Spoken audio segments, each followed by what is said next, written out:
Well, again, this nonsense about this girl they murdered.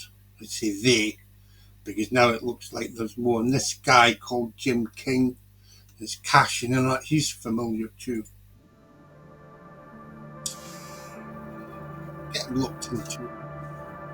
Have these It's the time frame at all. No witnesses. He's familiar. Just take these fuckers to court. Take everything they have off them. Confiscate it. Sell it. Find out who they've been trying to lay the blame on, and compensate them. Sentence these fuckers. And give the bulk of the biggest share of the compensation and proceeds to the family of Jodie. He's walking back. Listen to this shit. So he's supposedly done the murder, walked all the way back to his mum's house, washed his clothes, because he had the same clothes on that day, and then went back out looking for her, found the body, and never had any evidence on him. Listen, see, if she was killed at 5:15, which the police have to put because that's the only time frame they have, I think he's got 50 minutes all in, to commit such a gruesome murder. Get home. These are assholes. See what I think after all this time. I don't blame people for saying, is this like one of those fake bait crimes? Is Jodie still alive? Is it just a fake case? Or is she a totally different case? Or just like a different case, or different cases all put together?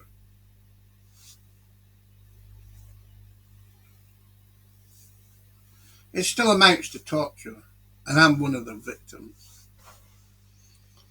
You see, I took an interest in going to Dalkeith, which is I think where this happened, because I heard about a brick kiln. Now there was a brick kiln mentioned in Peterhead. There was a tinker there as well, and he was pulled up because he'd been seen harassing me. So what they did was they brought him into the UAB. I think it's Merchant Street.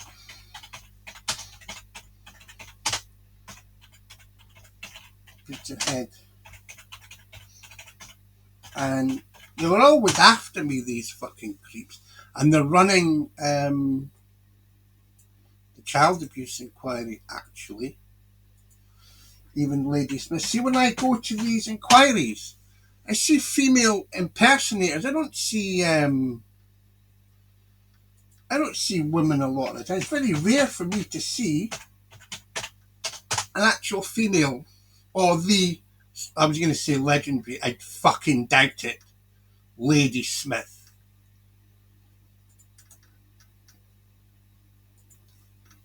I've seen at least 2 female impersonators. And they're on security as well. They've got pedophiles and murderers and school invaders running security. I caught the fuckers. I got a lot of them kicked out, and I'm still not finished. I even got what I believe was a Jew booted out. So I don't know what the fuck they're up to. To tell you honestly, I haven't got a fucking clue. Right, where are we? Merchant Street. Is it Merchant Street, actually? Because I think it was somewhere else, actually. It's UAB. There's here. This is at Constitution Street. Merchant Street still of interest. So the guy was in here. I think that, see this building here, this is the old bit to my knowledge. I don't remember this. But this to me looks like as it was, because it's got that old reconstituted stone. And that's a UAB. Around about here, there is a public toilet. And it was actually part of the UAB. And my brother Keith apparently went round and did business with him.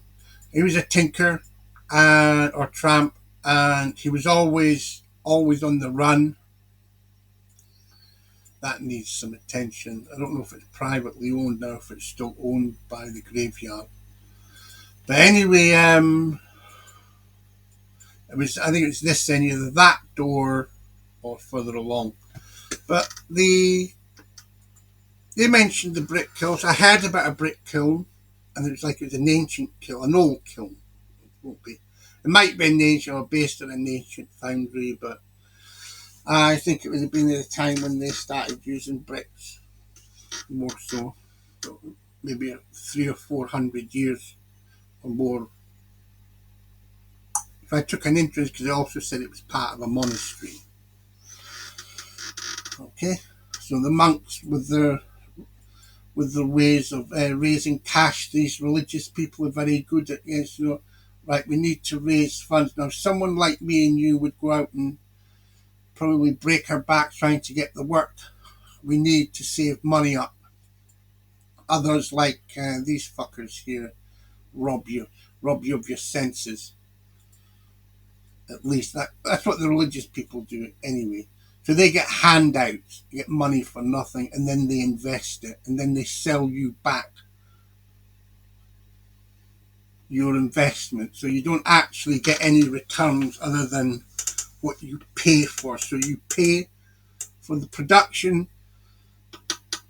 of the brick, the overheads and everything, food and wine and everything else, and then they make you pay. Well, this guy was in there on the lower floor here, and my father pulled him up for being seen around me. Now go back this way, and there's also a teacher. There's the paedophiles here. And this year, I believe they're still here. The kind of place I was looking at would have been, I don't know where it is now, but it's basically it was like a house that was turned into two bed sets. So the hallway was split into two, and the beast, as I call him, the beast, lived around here, one of these properties. I can't remember if it was this door or that door. I think it might be the Alexander. This is when I see someone I recognise, I don't let them go. It's that simple. Now, why am I not letting this one go? Because they're still selling the story. They're still looking for a patsy to take the blame. They're still trying to sell a story. They haven't got the wrong person. They've got the right one. That's how I feel. And I think a lot of people agree.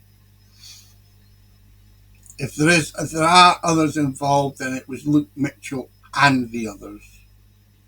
He's got the same MO, the way he behaved with the bandana and that, and the dog, and cannabis, and these other people that were like him, they were paedophiles. They were sex offenders too. And some of them had raped me younger than school age in Peterhead, and I was sold to him by Stanley, my brother, and Keith, my brother.